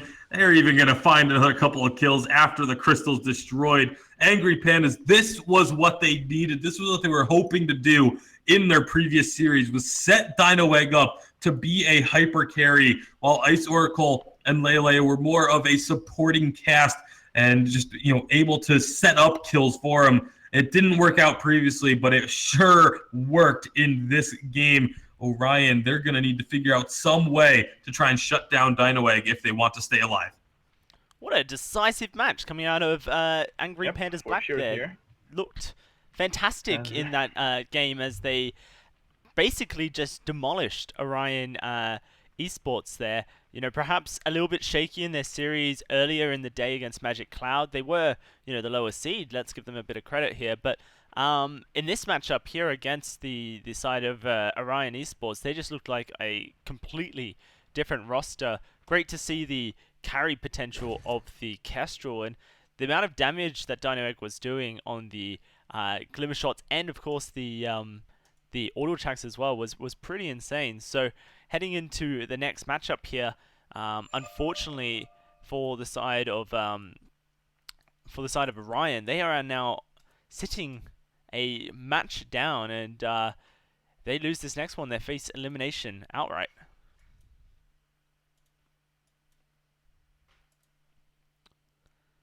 Just getting everyone all set up here as we get ready to jump into the next match. Players rearing to go, wanting to get into it as quickly as possible, and so we will, of course, allow for that. And this is going to be a pretty exciting matchup, I think. Wonder if you have to take away the Kestrel here, or if you just try and pick it yourselves. We'll find out what Orion prioritized. Grace going to be the initial ban, and there's going to be Baron seemingly coming through as the returner, so nothing different there. Yeah, pretty standard. See Grace and Baron likely to be the bans. Baron does get taken off the board by Angry Pandas. So now Orion, I would assume they're going to go for the Lyra as a first pick. And it just makes a lot of sense to me. But as you mentioned, Dazzy, it's going to leave that Kestrel available for Dino Egg once again. And if they don't have a way to take out Dino Egg, they can struggle pretty heavily. But I think a Lyra first pick would still make sense. It's going to be an Arden, though, instead. That's an interesting one. I mean, I know Europe as a region has been heavily favoring the Arden pickup, but now Angry Pandas, they can just grab themselves Lyra Kestrel, Lyra Idris, even Lyra Vox, but they have a lot of very strong combos that they can grab right now. Yeah, no, for sure. Vox is going to be locked in immediately for Angry Pandas Black. Now, it seems like a Lyra would come through, you would think. Challenger Series certainly loves their Arden, don't they? And Arden can be a very strong hero if you land a very clutch gauntlet, but perhaps just the sustainability of a Lyra can be a little bit more important. I like this pick of a Lance. Lance obviously can shut down Arden with his Giffian War, and so Angry Pandas Black kind of just adapting to the fact that we do have an Arden on the Halcyon Fold. Yeah, but the Kestrel and Idris coming through now for the side of Orion Esports. They're pretty strong picks on their own in the fights. Of course, Dino Eggs Kestrel was pretty insane last game, so the damage coming through from Kestrel this game could be pretty big here. So Swap heroes. Be interested to see if Corki takes the Idris to lane, or it will be Bellicose. Just based on VG Pro statistics, generally it's Corki who plays the most Prepare for Idris, battle. but seems like they aren't going to do that. They're going to keep roles as is. And more importantly, before I get carried away myself, Tasty Bacon, and I throw it back to you guys, a Catherine coming through in the jungle will be CP Catherine for Ice Oracle. Ah. That's about all I've got about CP Catherine Jungle right there. It's a pick that I am heavily against. That have been ever since it had like this little 1 week resurgence a couple seasons ago, and I thought it was terrible then. It was proved to be terrible at the time. I think it's still terrible, and I mean there are times where it may work, but it's just there's so many other heroes that can do the same job and do it better that I don't agree with going for that this particular decision. The battle for the Halcyon Fold has begun. yep. So we're heading into the game right now. Looking at these teams once again, right now I don't see a clear a late game favoritism in terms of any teams right now. I think both the teams get really well into the late game. So early game, I believe both the teams should farm up as much as they can and then get all the advantage that they can get and try to take this into late game. Because I believe in both teams, there's a solid plan on how they're going to execute in team fights, and it's just going to come down to execution there. So for sure interested to see how these teams do. Well, Leia, this is something that's kind of become a bit of a signature of his throughout this today, at least, is going for this early kill. But now he's going to be in some trouble as Toothpick comes in and finds him. So Corki very likely going to be able to secure this first blood for the members of Orion. But now it's actually Toothpick that's going to go ahead and chase this Lance down. Leia failed with the impale over the wall there, so not able to get away there. As activates the health potion, but the glimmer shot's gonna come through. First blood's gonna go to the side of Orion Esports this game, as you were mentioning last game, so maybe Angry Panda should go with the first blood, but not an optimal thing to do actually here, so not really that beneficial there. But definitely interested to see how Leia is gonna do now, as he's falling behind now.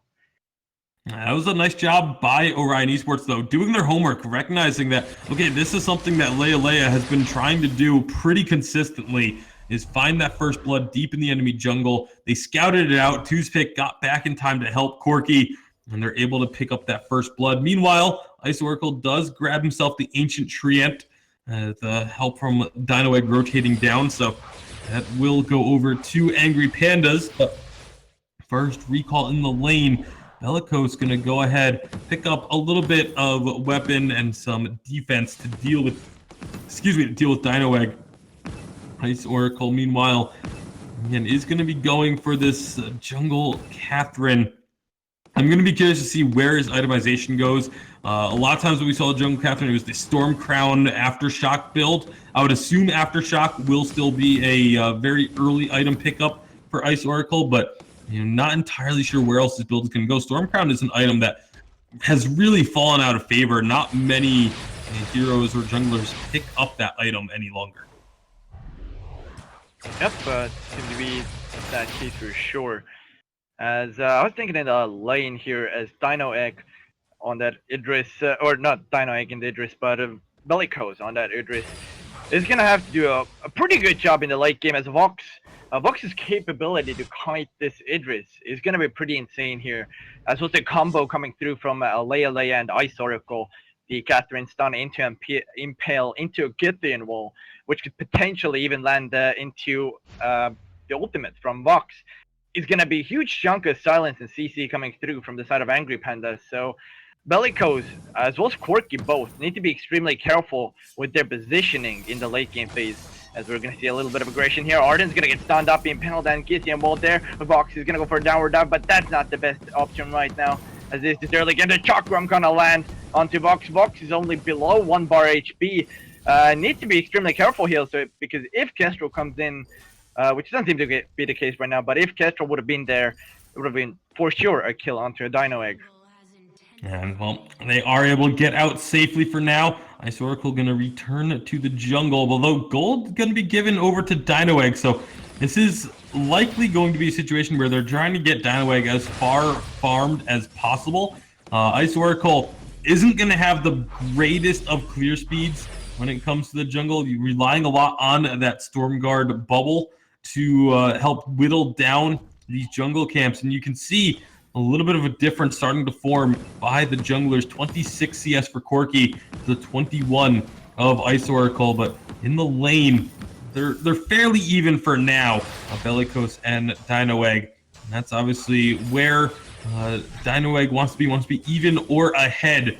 As a Vox, if you can get yourself a lead, you're going to be able to go very far. Ice Oracle tries to get the stun onto Bellicose, did get the stun, but Bellicose had already rolled himself out to safety. So no real follow-up going to be available. Here we go. Impale's gonna land, and pushback from Kitty and Wall. Kestrel falling lower, no, but the fountains come through. The heals are sustaining him. Lance is falling lower and lower. The damage to come through onto Vox, and now the Catherine's gonna have to run away. Lance is actually surviving with 10 HP here, so he's gonna be able to get away. He's gonna be spotted out by a trap, so now the side of Orion Esports are gonna know where Lance is, but they're just gonna go for the aggression themselves. Gonna counter jungle the enemy as Lance is right now, so they're not gonna lose a whole too much there.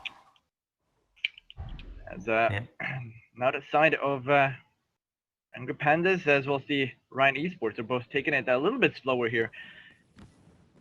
A nice engage there from the side of Angry Pandas, but unfortunately unable to find the kill they were looking for. They're a bit lucky that they didn't lose out 2 in that fight, because Lance got low very, very early, but all of Orion was busy focusing, trying to make sure they took down Dino Egg instead of taking the quicker and easier kill in Leia. So they got their target. They were able to make sure that the jungle stayed even and were able to find that damage that they wanted. Ice Oracle did finish off the Stormguard banner as well as the Aftershock, so could end up seeing go into the Storm Crown just to have that extra clear speed, extra objective damage as well. It's obviously an item that's not, amazing in team fights. Oh, one shot! Nearly taking down Dino Egg. That's going to force him back to base, and this could be an opportunity for Orion Esports to try and get some big damage on the turret, especially with Ice Oracle going to be forced to recall here as well. Yep, Orky Pelicos and the Spick are all looking to push through the lane now. Lance is going to stay to defend, but there's only so much Lance can do. Impale's going to miss, and that's going to lock him into place for a second there. Chakram's going to hit onto Vox here, but it's not going to deal a whole chunk of damage there. But as I was gonna say, the team fight that was before this, they did get the Kestrel for Dino Egg dying. So I would have to say, if you're on the side of Orion Esports, that was a worth it trade in the sense that if you look at the last hits now, Bellicose is ahead by 10 to 11 last hits here in the lane because that Vox did fall in the last team fight. So definitely putting an advantage onto an Idris. And that's gonna make all of the difference in the late game stage, as Idris is that assassin and does want to go on to Vox every chance that he has. So definitely advantage is what Idris is gonna look for. Yeah, absolutely. What they want is to be able to get a lot of poke and harass damage with Corki, throwing out those glimmer shots, hit some targets, get them low, and then allow Bellicose to assassinate them. Corki get found out there as he tried to sneak up into that top brush, but Angry Pandas were already lying in wait. Not going to be really much happening as a result of that one, but again, it's just all about that harass and then assassination. But here comes Angry Pandas. Yep, gets him all backwards. The ultimate by Vox is not going to land. The blast tremors is going to land. And Vox is going to... Idris is falling low here. Vox putting down those auto attacks. Idris is going to survive with a small sliver amount of HP here. Angry Pandas is doing a good job at poking. One shot, one kill's not gonna land. The trap's gonna spot out the movement by the side of Angry Pandas. Impale's not gonna land. The Arden's gonna be there. The Glimmer shots over the wall. Oh my god, he takes the camp there. A beautiful steal by Corky there with the Glimmer shots over the wall. And that did hit the Vox as well, so Vox was dangerously low there. So a good amount of poke coming through from Corky. And it's going to be interesting because there's a good amount of burst on the side of Angry Pandas. You know, Lance, even though he's not building offensive items, still has really high base damage numbers on his abilities. Ice Oracle, obviously, with the Aftershock, can have some pretty solid burst that's based on target's health.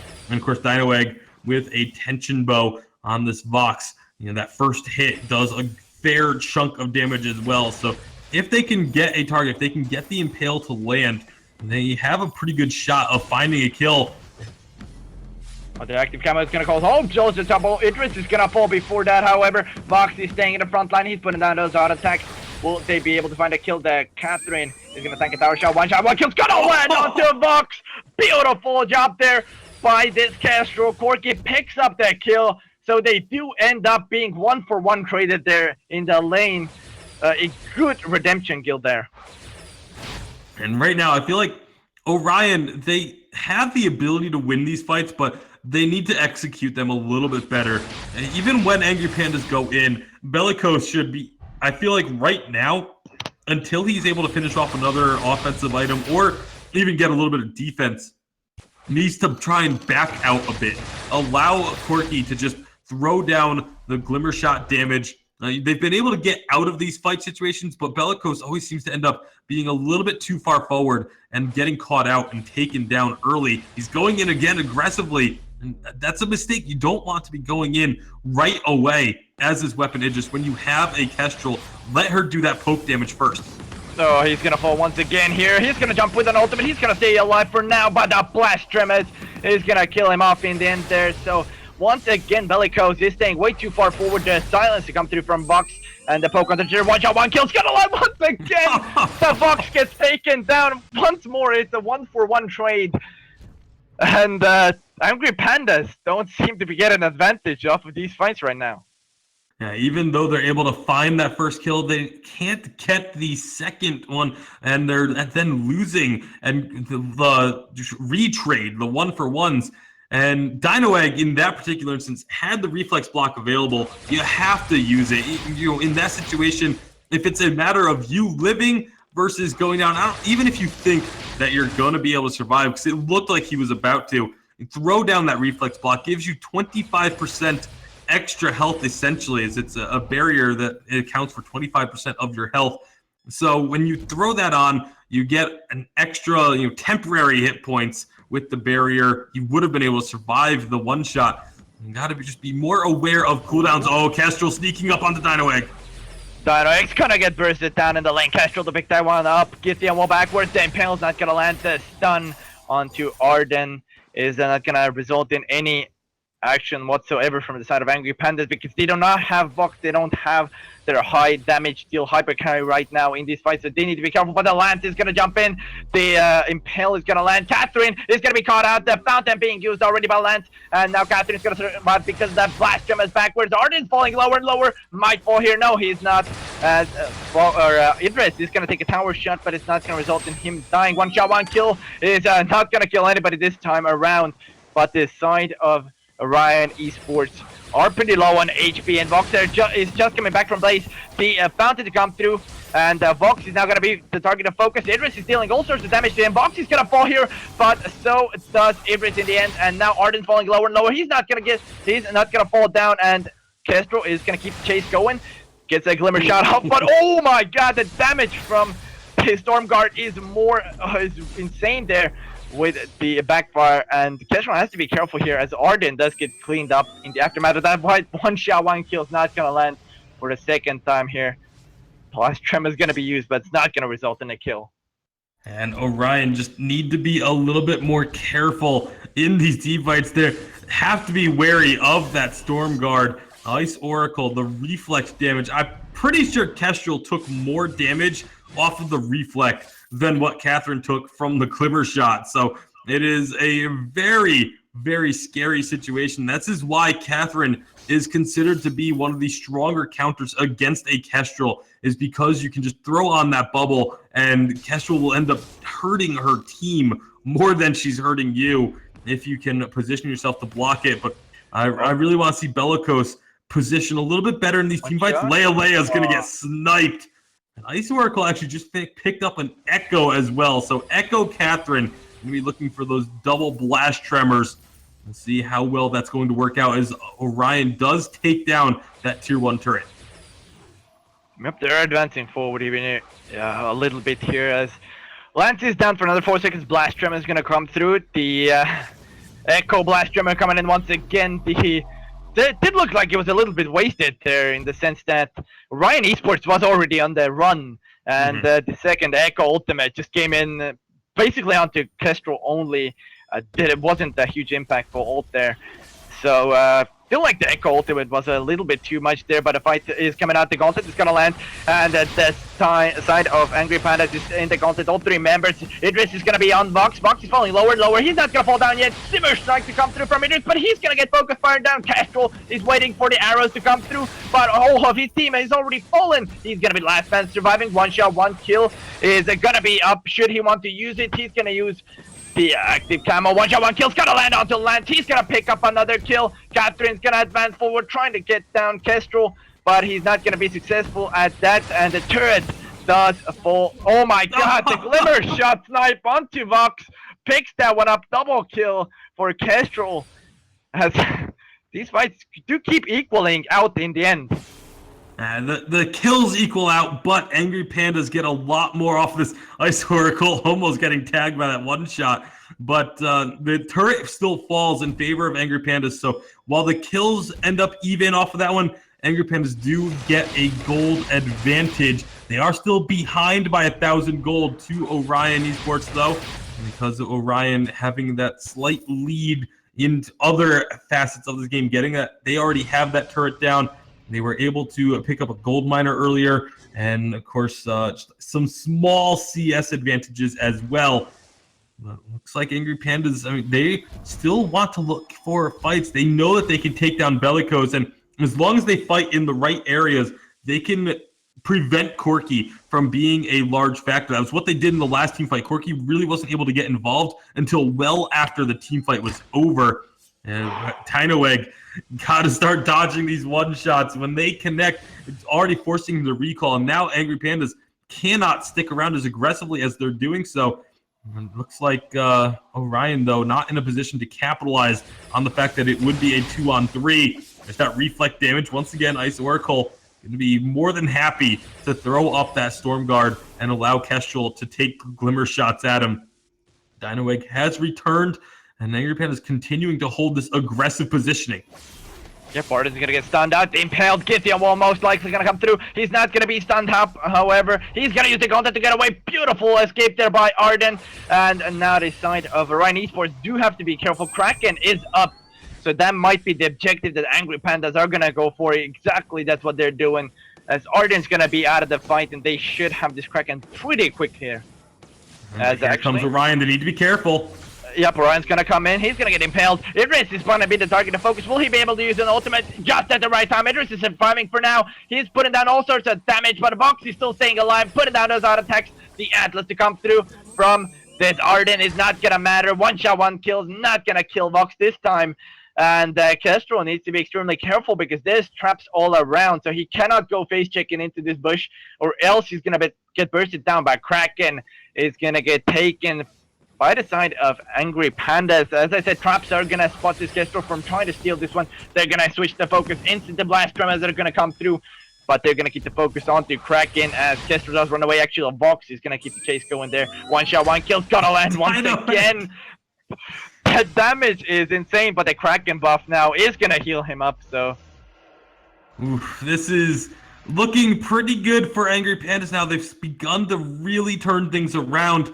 I also want to take a look at the itemization. Double fountain on the board for the side of Angry Pandas. They know that if they can just survive long enough to take down Bellicose, they're getting good damage on the Bellicose. as long as they survive through the ultimate from Idris, be able to take him down again. And the double fountain's going a long way towards the end. That last fight.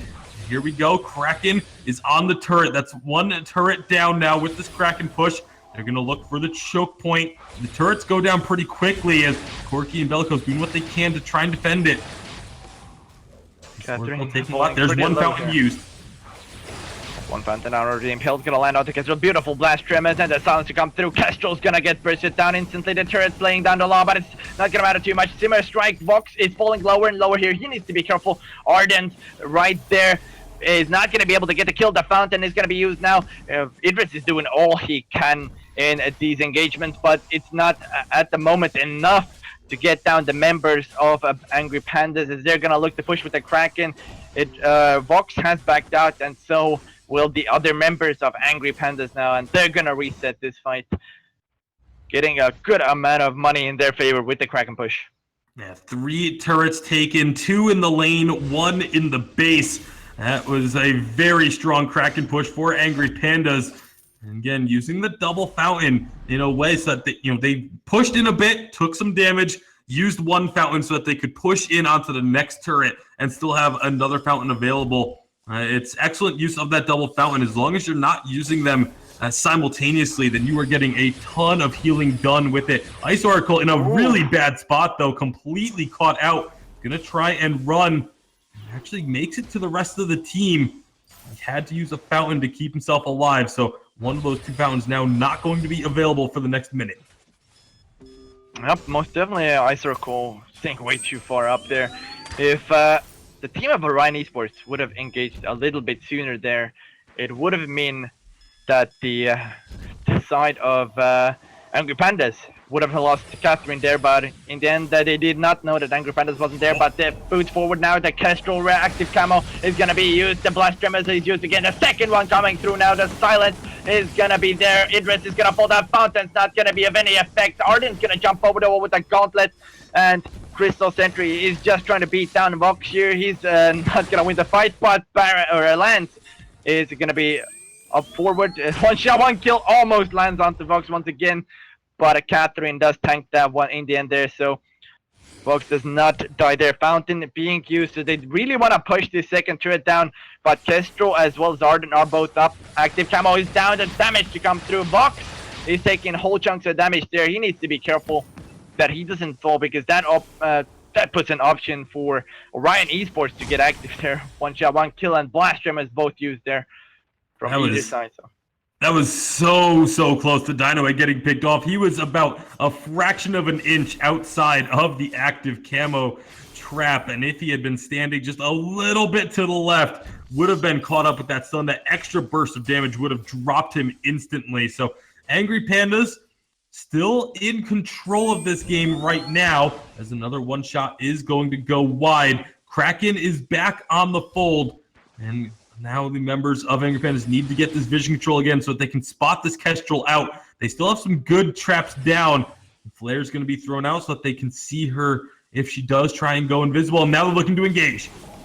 yep, they're gonna go in. Arden's gonna be the target to Vox here. Reflex block already used, but Vox is falling lower and lower. Actually, never mind, that's Catherine. Vox is still staying there. Idris is gonna do all he can. He's out attacking Vox, but it's not gonna be enough. Impale's gonna land, and Vox gonna pick up that kill. The stacks are racking up for Vox, and he's dealing all chunks of damage. He's gonna pick up the double kill, but that damage from Glimmer shots is gonna clean up Vox in the end. Catherine is a solo HP.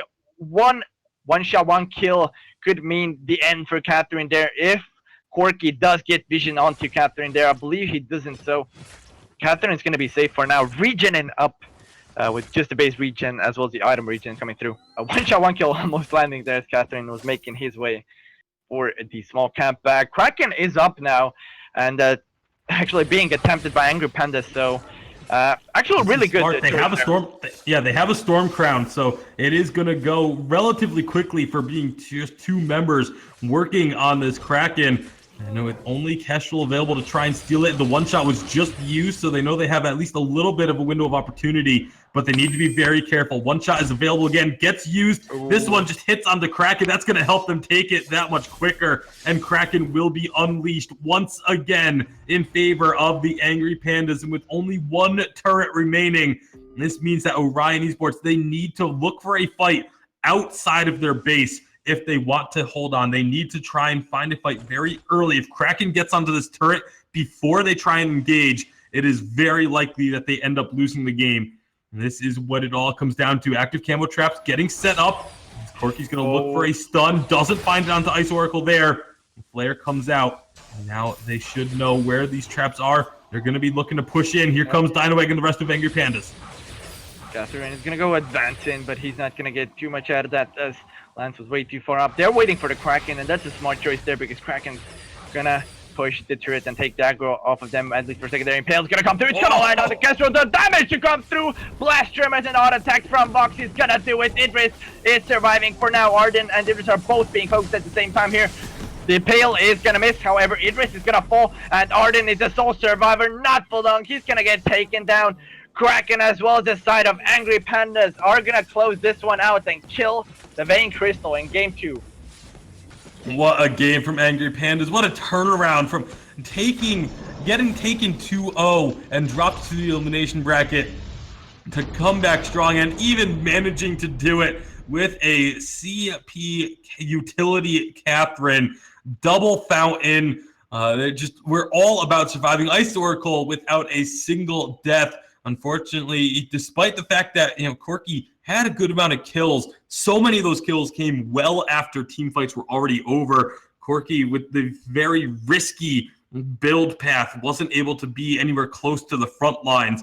And Angry Pandas took advantage of that, able to put all of their attention onto Bellicose pretty much every fight.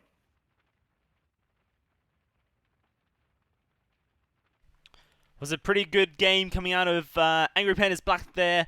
A slightly unusual composition, to say the least, boys, with the Catherine in the jungle, but worked out pretty well for Ice Oracle. 2-0 and 14, like you mentioned, a flawless game for Ice Oracle, and I love the double fountain as well. You're already running a kind of utility jungler, might as well chuck a fountain on there. They really did not feel like Bellicose on this Idris was a threat. If you look at Leia, no armor, no Atlas, in fact was going towards a second Aegis. Perhaps, maybe I have to assume it was the second Aegis, not even a Crucible. They did not fear the Gauntlet, and they just wanted to be able to survive against Corky's Kestrel, who, admittedly, throughout the entire game, did a ton of damage. So I think that was great recognition from Angry Pandas Black, perhaps subverting some of the meta decisions you make during a series or a game and relying on the information that they had in that particular match. And that will be them taking the series win here, unfortunately, to Orion. That will be the end of their journey here in the VGL Summer Challenger Series. Angry Pandas Black do live to fight and tell another story. We'll have to see where they do go. If in case you missed it, was a massive upset in the elimination bracket. Late Cobras lost their elimination match up against Halcyon Quake 2-0. Halcyon Quake progress. Unfortunately, we do say goodbye to Late Cobras. So that is a pretty big upset here in the VGL Challenger Series. Guys, thank you so much for sticking around with us throughout the technical difficulties we experienced today. Of course, next week we will have Excoundrel back at the helm, and hopefully we see less of those since he will be running the ship. But on my behalf, to Envision, for your first cast, well done here. Can't wait to see more from you. And of course, Tasty Bacon, this is us done for today. Thank you so much for joining us, and we'll catch you next week for the VGL Challenger Series.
after they came and destroyed the land, there was one spark of hope left for all of mankind.